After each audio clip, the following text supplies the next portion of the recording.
All right, welcome everybody around the world. Welcome to all my subscribers. And just in case the start got cut off, welcome to everybody around the world and welcome to my subscribers. I've got a great and glorious update today.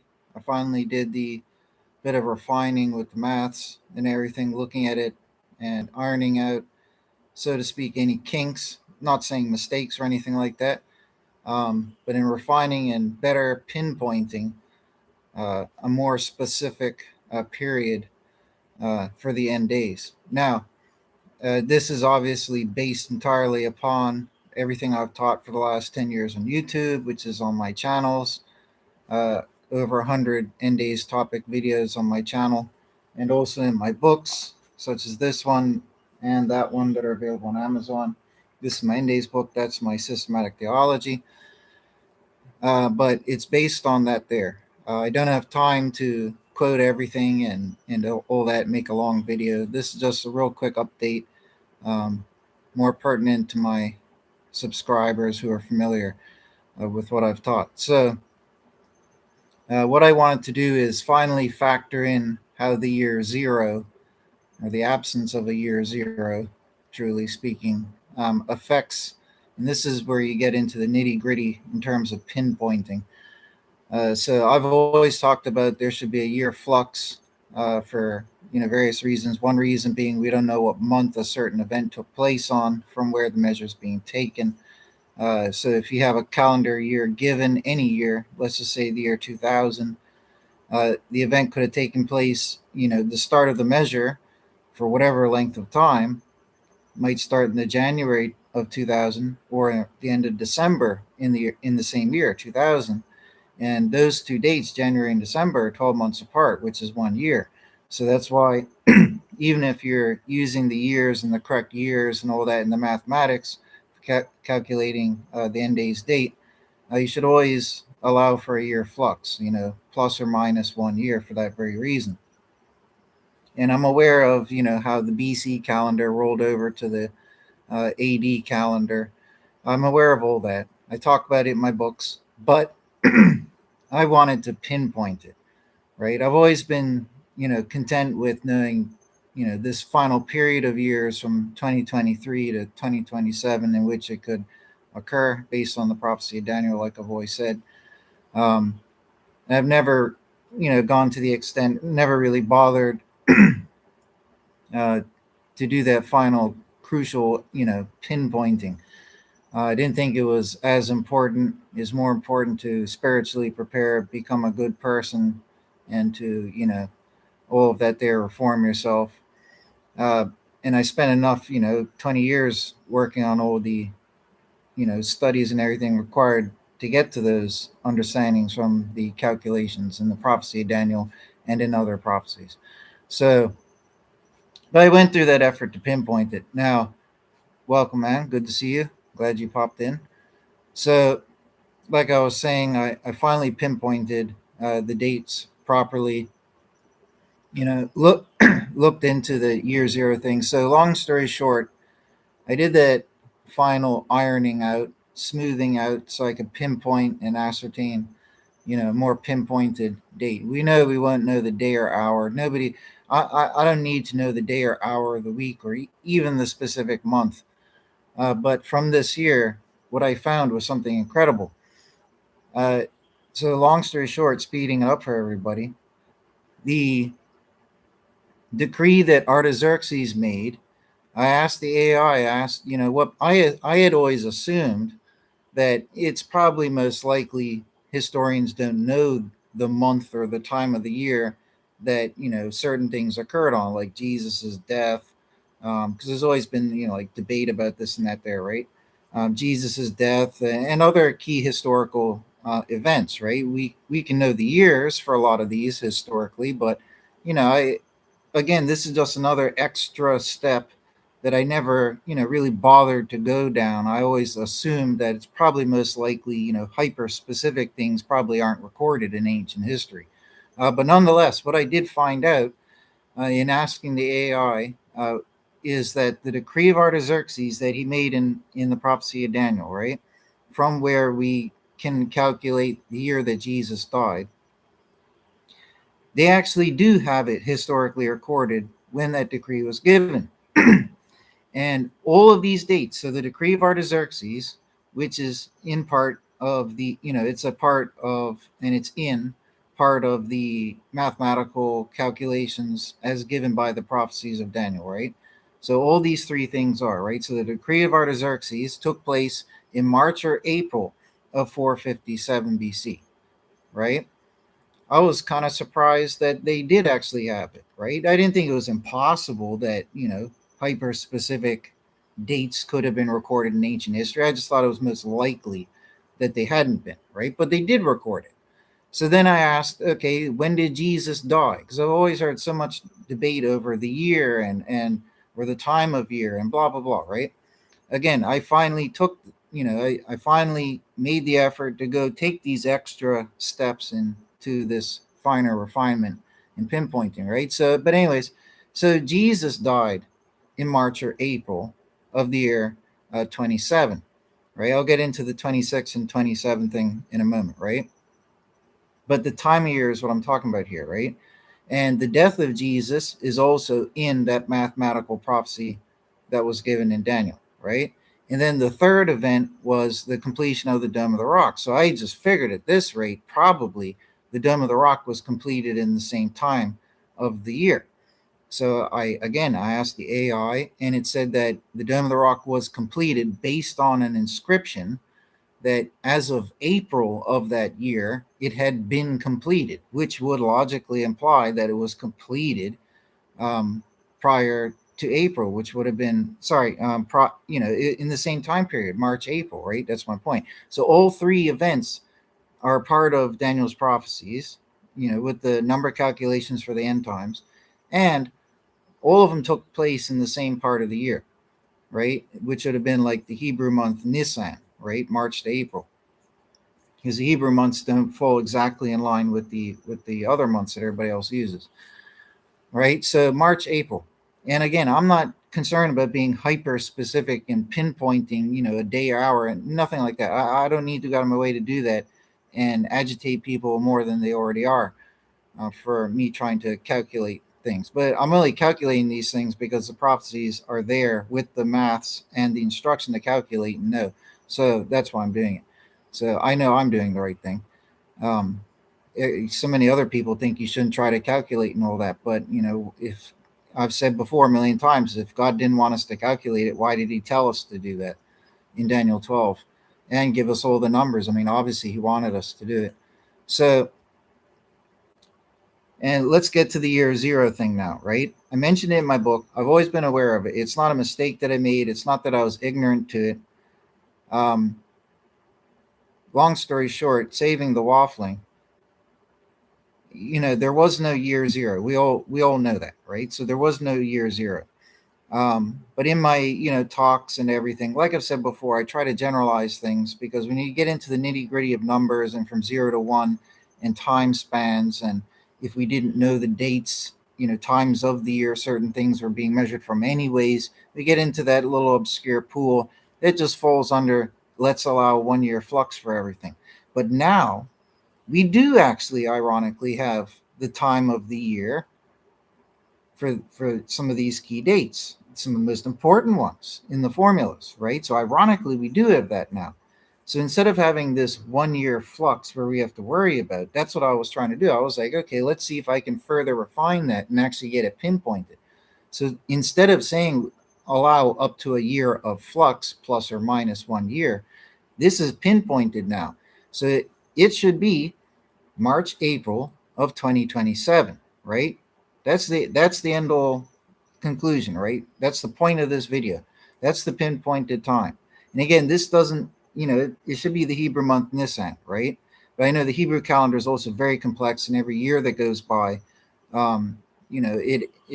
it slides forward or backwards. The number of days in each year on the Hebrew calendar differ as well. It gets very complex, right? I've always tried to save people the nitty gritty, bothersome, tiresome complexities of such things, right? But March, April of 2027 should be it. Okay. And this isn't being too hyper specific in pinpointing. It's not saying the day, the hour, the week, or even the specific month, right? It's going to be around March or April. And again, I'm not that fussed about being that specific. I just want to know the year, the season of the year, which is essentially what this is, right? March or April. A season is about 3 months. This is 2 months, right? So this is just getting it down to this, the time of the year. That's all it is, right? It's not even saying it's going to be X month, right? So I'm content with that. This isn't going overboard, but based on the logic. So here are the logics, right? So I refined everything out.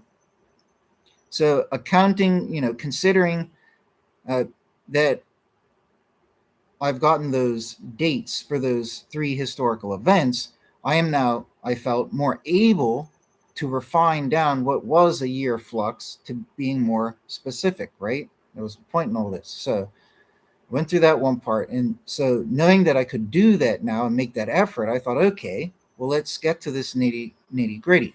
Let's factor in, the year zero matter, right? So what this does do is it changes what I always talked about, which was Jesus died in 26 AD. That is based on the simple arithmetic. Like if anybody got a calculator, you go from 457 plus 483 gives you 26, right? And that was okay to mention like that because, again, I was trying to make things more readily understandable and less nitty gritty for people.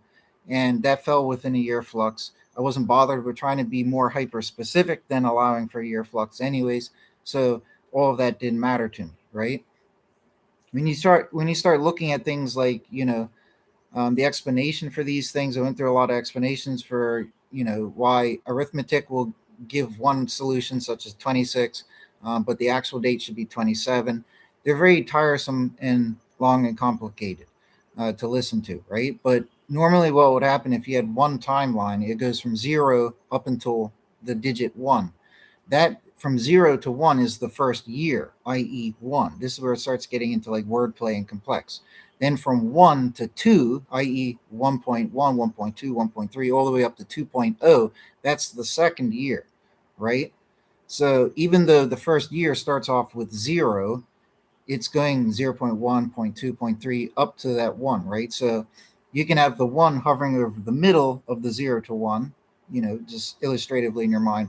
But that 1 is also, in wordplay, represented by the 1 that it reaches after moving from 0, right? So all those things can get too complex and everything, right? So I read through all the explanations and factoring in, like they say, you should add 1 year to your, it's legit mathematics and arithmetic that from 457 plus 483 is 26, right? So the maths don't lie. But because of what they did with the calendar and how they did it, you should add plus 1, right? So that's a fact.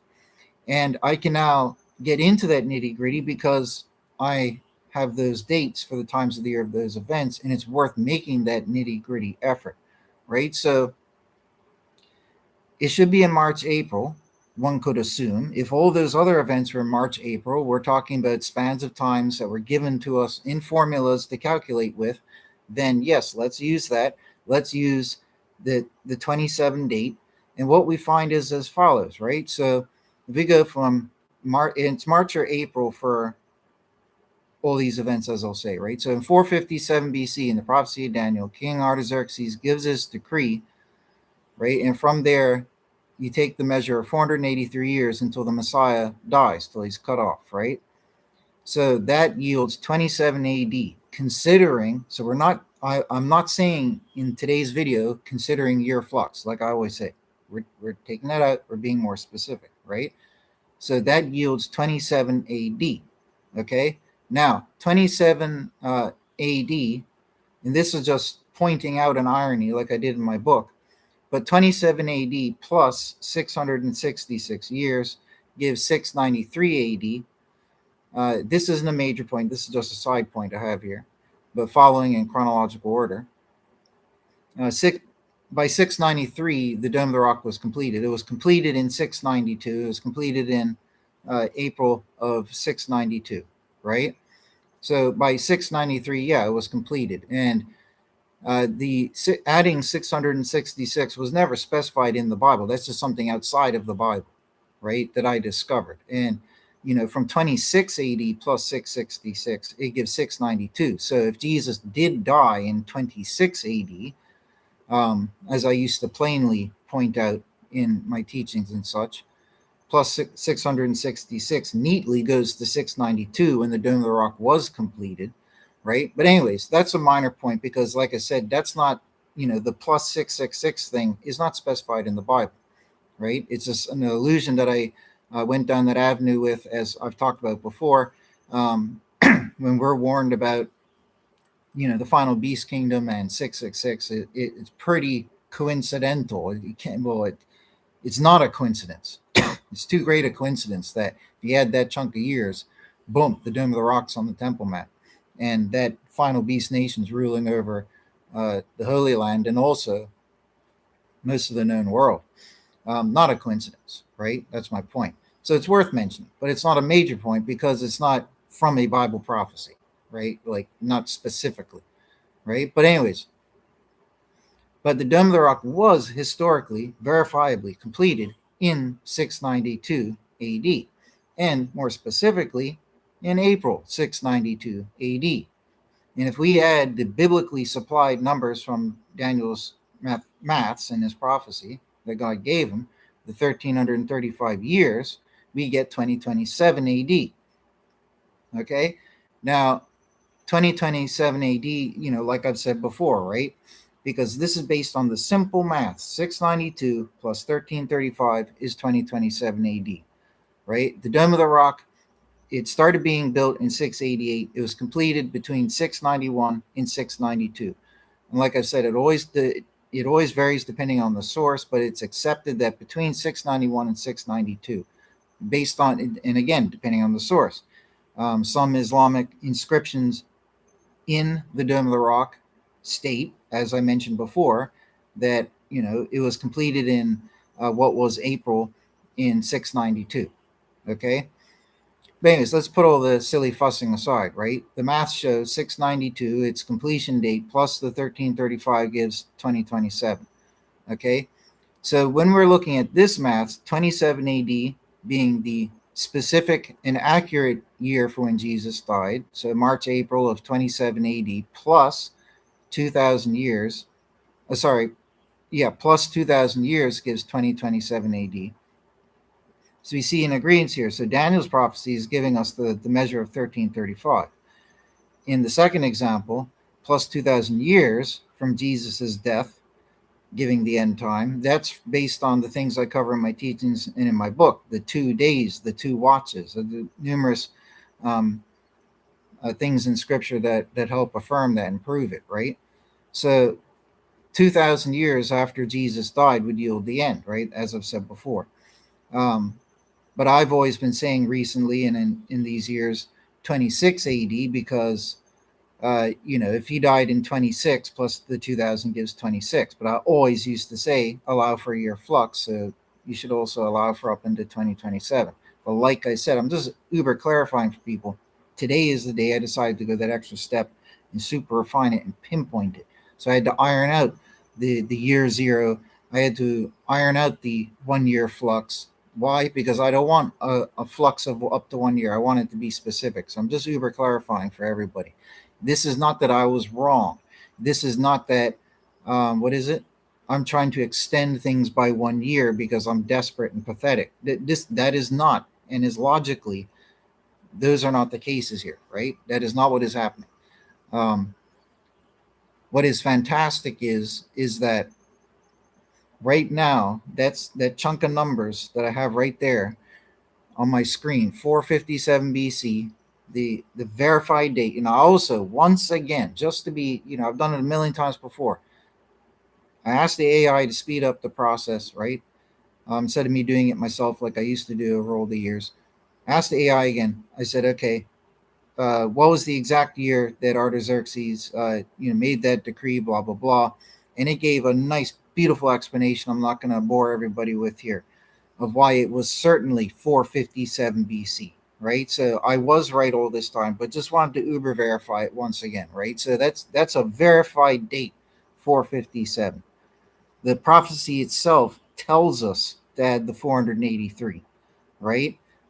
factoring in the critical, hyper specific pinpointing and ironing out and applying the there was no year zero and blah blah blah. That means Jesus died 27 AD on our calendars, okay? Not 26, okay? 27, right?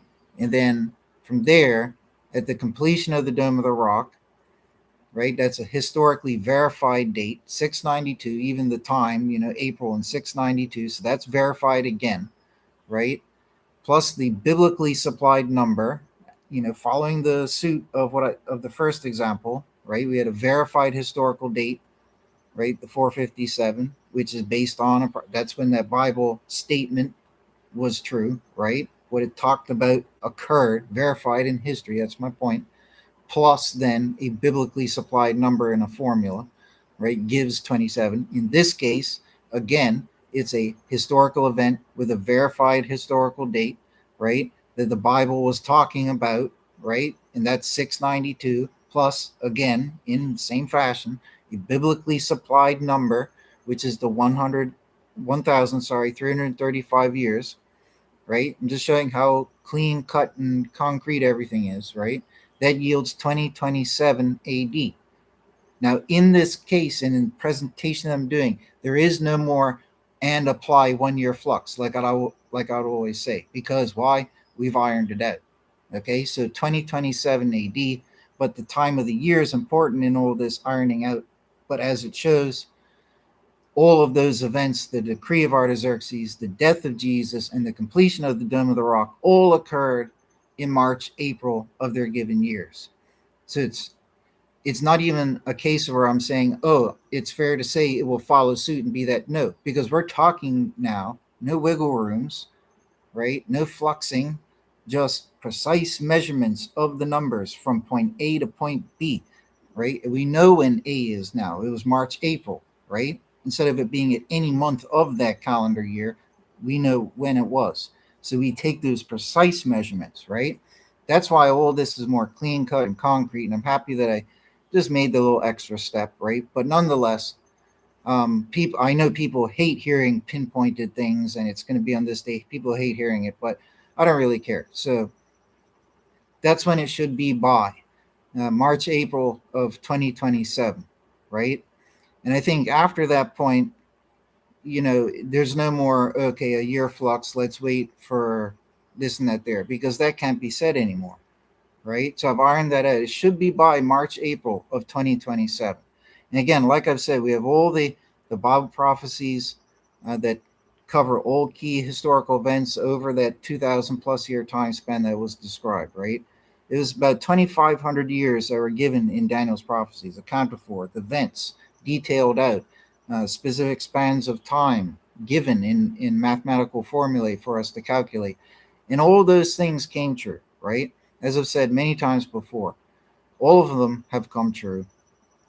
And then looking outside of the book of Daniel, the only one left to come true is the arrival of God, but that happens at the end of the 1335, right? But right now, we're in March now, right? So right now, we're within that last 1 year, right? No more need for flux. We're in that one last year, right? It should happen within this 1 year. And if we look at, again, I'll say, if we go look out at the world and the things that have happened, at the end of 2023, right, we had the attack on Israel, right? The worst atrocities that have taken place since the Holocaust, right? Now, to those people, right? But that was foretold in Ezekiel's prophecies. Ezekiel and Zechariah spoke about when in the future, after all the period of exile, the very vast length of time, which is well over 1,000 years, that Israel would be in exile, nearly 2,000 years that they were in exile, right? There would be a time when Israel would be rebuilt, reborn, right? At the end, near the end of days itself, right? In the last generation, really. And, but they would have to wait that vast length of time of the exile before that would occur. And even after they do rebuild it, the woe isn't over, because then they would be attacked, arguably worse than ever before in all history.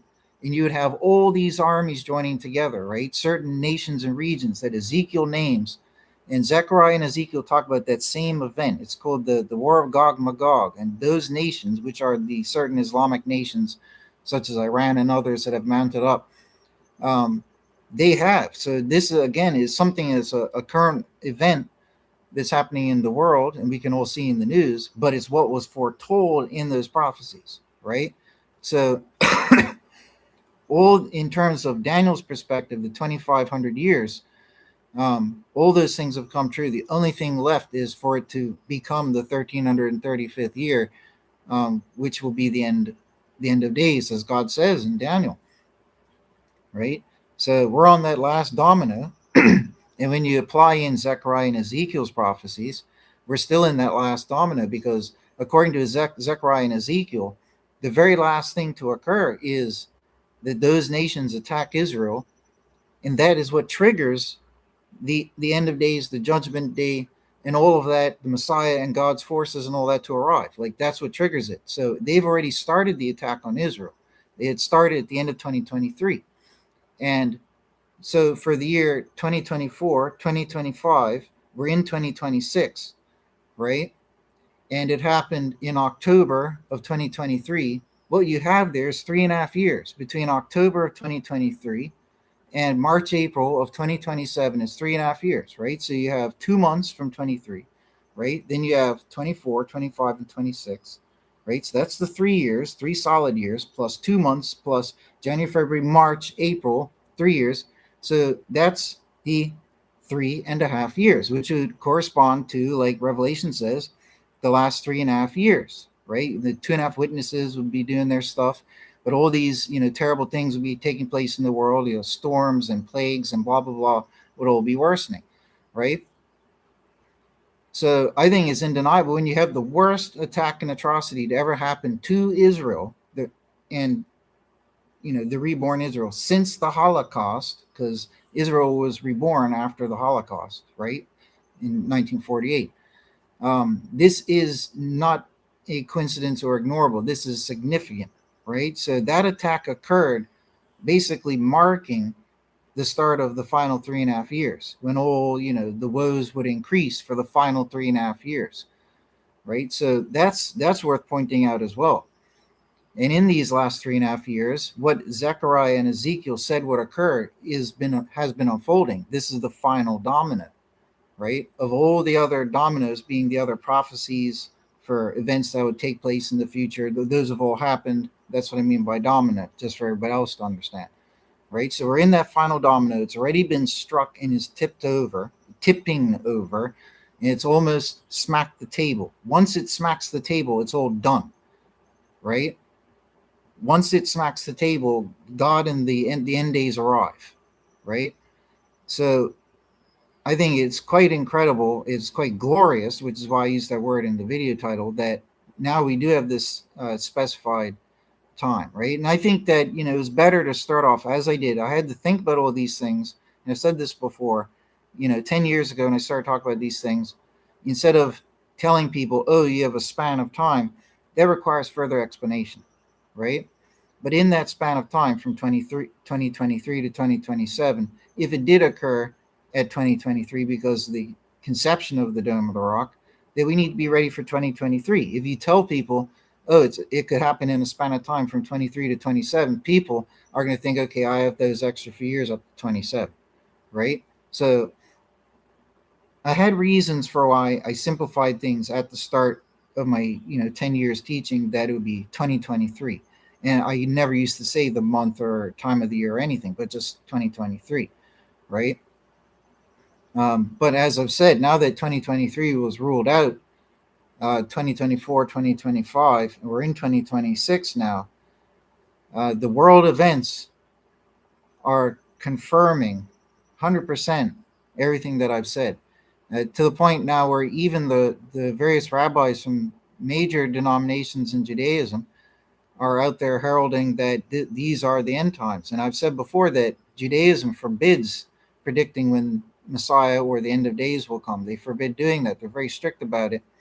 And the fact that a number of rabbis are out there teaching that, based on prophecies, based on certain events that have occurred, that it's definitely the time. This is quite unprecedented in terms of Jewish history for them to be coming out and doing this. That's something that's very, very rare. Not like in Christianity where it happens like all the day, all the time, every day, every year.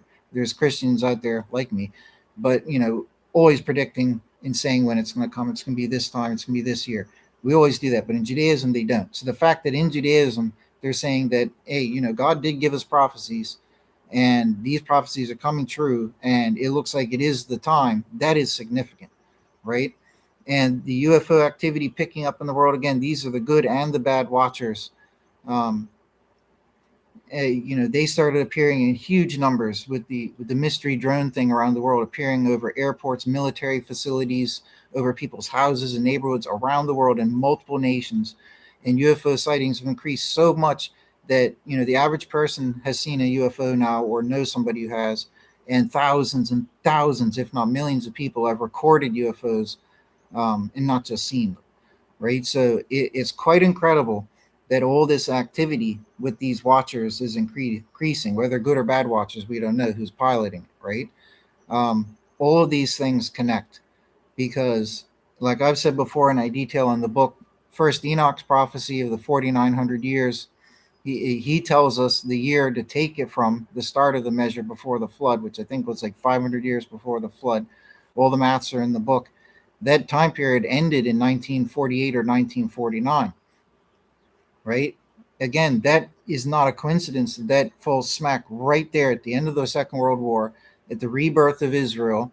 It took, even though Israel was reborn on paper in 1948, it took a few years up until 1951, 1952 for them to appoint rulers and judges, which God says in the Bible itself that those are required things for a nation, even Israel, to be a nation. If you don't have those things yet, you're not officially a nation, right? So even though it was reborn on paper in 1948, it was never physically reborn until they started rebuilding, right? In that truest sense. But for them to be a verifiable nation requires 1951, 1952, whatever the years were. It cannot be a coincidence that 4,900 years First Enoch warned about, where the fallen watchers would be imprisoned, that ended 1948, 1949, this exact time period. So their imprisonment under the earth was over, and what started showing up at that time. All the UFOs started showing up in the 40s, in 1947, 1948, and all of that. A few before then, not denying that, right? But uh, you have the fallen watchers and all their minions. There's different hierarchies there, right? So the little minions may have been out a little bit before that. We know from Revelation the chiefs of the fallen angels are held over to the final end itself when they're released at a certain time. It says that, right? But in general, these Nephilim were, the progeny and so forth of the fallen watchers. They were imprisoned within the earth, and their imprisonment ended in 1948, 1949. Okay, so that's not a coincidence. And then all these crafts started showing up then. It's not saying that all the beings and all the craft are evil out there. That's not what I'm saying. The good ones, I think, will probably always here. The bad ones, watching as watchers should do. The bad ones were then released at a certain time, started to show up, and that's when we're now presented with a scenario that we have both flying around, and we don't know which is which for sure, right? And it's also always the case that not all of them, every single one of the bad ones, was physically imprisoned under the ground. Perhaps just the chief of the fallen angels, perhaps the fallen angels themselves, perhaps some of their initial progeny, but maybe there are others, maybe there are cohorts or whatever that were never physically imprisoned and were always floating around doing stuff over the epochs of man. Any case, probably doesn't matter, right? But it's not a coincidence that all those things have happened. Okay. And as I said before, another great piece of evidence, ironically, is from UFOlogy with the talk that in 2026, 2027 is going to be a great arrival of extraterrestrials. Good and bad extraterrestrials are going to have like a cosmic battle over Earth. The different theories as to what will happen after that, but this is not a biblical perspective. But yet they come to the same period of time, describe the same events that will take place from the biblical perspective. So it's quite incredible. So we essentially have, as of March now, we have basically 1 year until next year for this to occur, and it should occur by March, April of next year. And based on all the evidence, world events, mysterious UFO, i.e., events, um, allegations from UFOlogy as to great secret revelations and all that. Same time, biblical prophecies. Same time. I mean, how much more evidence could you ask for, right? We really do have, I think, all the logical evidence we need, and then some. That it's definitely going to be in this time. So that's quite incredible, and I think that maybe, well, not maybe, but we have this final 1 year now. We need to get off our behinds and properly reform, make sure that we're ready. Because, it's nice to know that we have, up to 1 year, or maybe we do actually have to wait now because it's been hyper pinpointed. Maybe it will just be in 1 year. But let's be safe and prepared just in case it happens before that, right? But we have 1 year. So in a way, that's a blessing that, hey, good, we have enough time. It's not going to be next week, next month. We got 1 year to make ourselves right for the great arrival. So let's all do that, man. Make reformation. Reformation, you make retribution. It's ironic that so many words that start with RE fall into reformation, right? So, redemption, redeeming, um, restitution, make restitutions. Oh, there's a few others I can't remember at the top of my head because I gotta go, so I'm in a rush. But reform, right? Repentance, that was another one. But I think there's another one or two as well. But all these things help encompass what is Reformation. We have to do it now. Now that we know a specific time, and we know that we have 1 full year, or up to 1 full year, let's definitely prepare now, right? I've made good efforts. I'm still not perfect, but we all need to perfect ourselves. And again, let's not get into the petty argument of can we be perfect? Should we forget all that stupidity? Like I said before, that was just sidetrack you. God has rules. The rules are don't do bad things, right? Don't be bad. Don't do bad things. Very, very simple. Be good and do good things, right? Don't do bad things. Very, very simple. That's the religion. Super simple and sensible, right? Doesn't get any more simple and sensible and universal than that. And that's how you should live by, right? Live on earth as it is in heaven, as you would in heaven, right? But anyways, I've got to get going. But we really need to do this because this is more, guilt and what's the word? Implications on our shoulder now. Because hey, look, now that we do know more specified, and time has always been running out. But now that we know we can't have any more laziness and excuses and apathy. Now is the time to actually make the changes with ourselves that we need to do to be ready for when this event occurs. But anyways, folks, God bless you all. Everybody take care. Thanks for coming by. I will read the comments after, but I got to get going because I'm late. So see you all later.